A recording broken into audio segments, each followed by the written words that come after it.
بسم اللہ الرحمن الرحیم اللہم صلی علی محمد وعلی آل محمد۔ شہر مدینہ میں ایک تاجر رہتا تھا۔ اس نے اپنی پسند کی لڑکی سے شادی کر لی۔ اللہ تعالیٰ نے اس کی بیوی پر مہربانی فرمائی۔ تاجر کی بیوی نے ایک بیوقوفی کی، اپنے شوہر کو یہ نہ بتایا کہ اللہ تعالیٰ کی اس پہ مہربانی ہو گئی ہے کہ ہم اب 2 سے 3 ہو جائیں گے۔ تاجر نے اپنا سامان باندھا اور تجارت کے لیے کسی دوسرے ملک چلا گیا۔ تاجر کی بیوی کے ذہن میں یہ خیال ہے کہ جب تجارت سے واپس آئے گا تو پھر اسے بتا دوں گی، بیٹی یا بیٹے کا تحفہ جب واپس آئے گا تو اسے دوں گی۔ اس لڑکی ذہن میں یہ خیال چل رہا ہے۔ تاجر جب 3 سال کے بعد تجارت سے واپس آیا تو اس کا 2 سال کا بیٹا گھر سے باہر گلی میں کھیل رہا ہے۔ تاجر نے دروازہ کھٹکھٹایا، اس کی بیوی باہر آئی۔ اس نے پوچھا یہ بچہ کس کا ہے؟ اس کی بیوی نے کہا تمہارا۔ تاجر نے کہا اگر میرا ہوتا تو مجھے بتاتی نا، میں تب تک گھر میں داخل نہیں ہوں گا جب تک تم بتا نہیں دیتی یہ بچہ کس کا ہے۔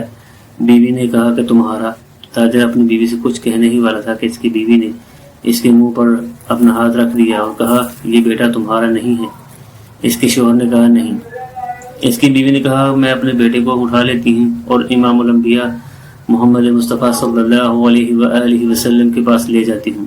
اگر محمد مصطفیٰ صلی اللہ علیہ وآلہ وسلم نے فرما دیا کہ یہ بیٹا تمہارا ہی ہے تو واپسی پر اسے اٹھا لو گے؟ تو اس کے شوہر نے کہا ہاں اٹھا لوں گا۔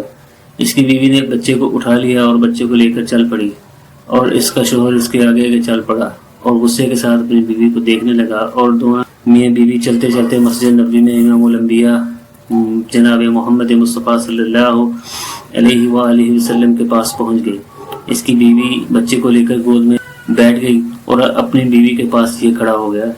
اس کے شوہر نے کہا یا رسول اللہ صلی اللہ علیہ وآلہ وسلم فیصلہ فرمائیں کہ یہ بچہ میرا ہے کہ نہیں۔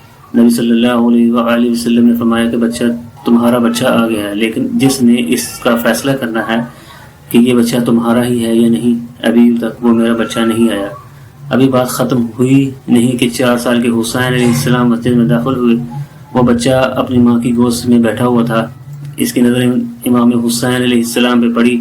بچے نے اپنی ماں کی گود میں سے چھلانگ لگائی اور جس طرف سے امام حسین علیہ السلام آ رہے تھے اس طرف چل پڑا اور امام حسین علیہ السلام کے پاس پہنچ گیا، زمین پر لیٹ گیا۔ امام حسین علیہ السلام کے دونوں پاؤں کو اپنے ہاتھوں سے پکڑ لیا، دونوں پاؤں کو چومنا شروع کر دیا۔ چومنے کے بعد پھر اپنی ماں کی گود میں آ کے بیٹھ گیا۔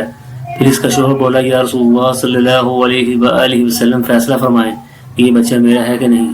میرے نبی صلی اللہ علیہ وآلہ وسلم نے فرمایا فیصلہ تو ہو گیا۔ یا رسول اللہ کیسے؟ جو بچہ حسین علیہ السلام کے قدم کو چومے وہ حرام کا نطفہ نہیں ہو سکتا بلکہ یہ تو حلالی ہے۔ تو اس تاجر نبی صلی اللہ علیہ وسلم کا فیصلہ سن کر اپنے بیٹے کو اٹھا لیا اور اپنے گھر کی جانب چل پڑا۔ حسین کا جو موالی ہے وہ نطفہ حلالی ہے۔ اللہم صلی علی محمد وعلی آل محمد۔